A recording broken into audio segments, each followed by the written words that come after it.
আসসালামু আলাইকুম রহমতুল্লাহ। শামীম লার্নিং এর পক্ষ থেকে স্বাগত জানিয়ে আজকের পর্ব শুরু করছি। আজকে আমি অষ্টম শ্রেণীর সাধারণ গণিতের অনুশীলন 2.1 2 নম্বর অঙ্কের সমাধান করব। অঙ্কে দেওয়া আছে, একজন দোকানদার কিছু ডাল 2375 টাকায় বিক্রয় করায় 5% ক্ষতি হলো। ওই ডাল কত টাকায় বিক্রয় করলে তার 6% লাভ হতো? 2375 টাকা বিক্রয় করলে 5% ক্ষতি হয়, তাহলে 6% লাভে তাকে বিক্রয় করলে কত টাকা লাভ হতো সেটা আমাদেরকে বের করতে হবে। সমাধান: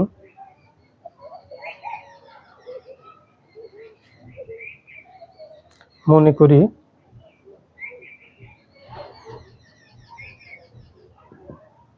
ডালের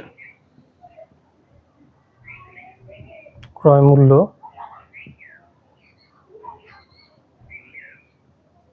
সমান সমান 100 টাকা। 5% ক্ষতিতে বিক্রয় মূল্য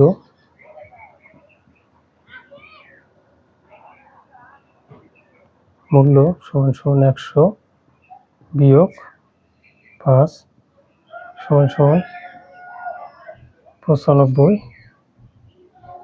টাকা। আবার 6% লাভে বিক্রয় মূল্য, লাভে বিক্রয় মূল্য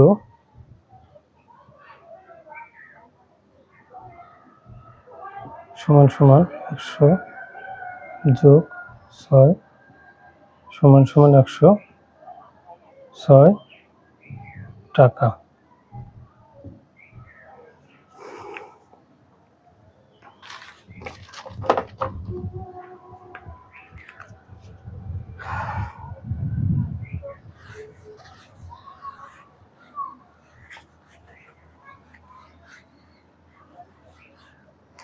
এখন আমরা লিখতে পারি, যেহেতু 5% ক্ষতিতে বিক্রয় করছিল 95 টাকা, তাহলে আমরা লিখতে পারি 95 টাকার ডাল বিক্রয় করতে হবে 106 টাকা। অতএব 1 টাকার ডাল বিক্রয় করতে হবে 106/95 টাকা। আমাদের এখানে দেওয়া আছে, সুতরাং 2375 টাকার ডাল বিক্রয় করতে হবে 106 গুণন 2375 ডিভাইডেড 95। 95 দিয়ে 2375কে কাটলে হবে 25, আর এখানে থাকবে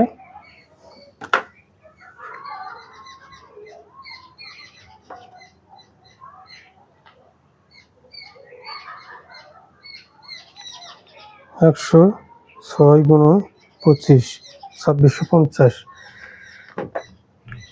106 সাথে 25 গুণন করলে হবে 2650 টাকা। এখানে কি চেয়েছে যে ওই ডাল কত টাকায় বিক্রয় করলে তার 6% লাভ হবে। আমরা উত্তর লিখতে পারি, উত্তর 2650 টাকা বিক্রয় করতে হবে। 2650 টাকায়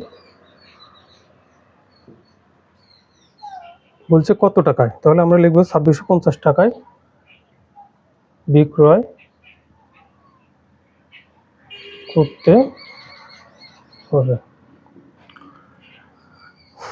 আশা করি ভিডিওটা তোমাদের ভালো লেগেছে। যদি ভালো লেগে থাকে অবশ্যই শেয়ার করে অন্যজনকে দেখার সুযোগ করে দেবে। ধন্যবাদ সবাইকে। আসসালামু আলাইকুম রহমতুল্লাহ।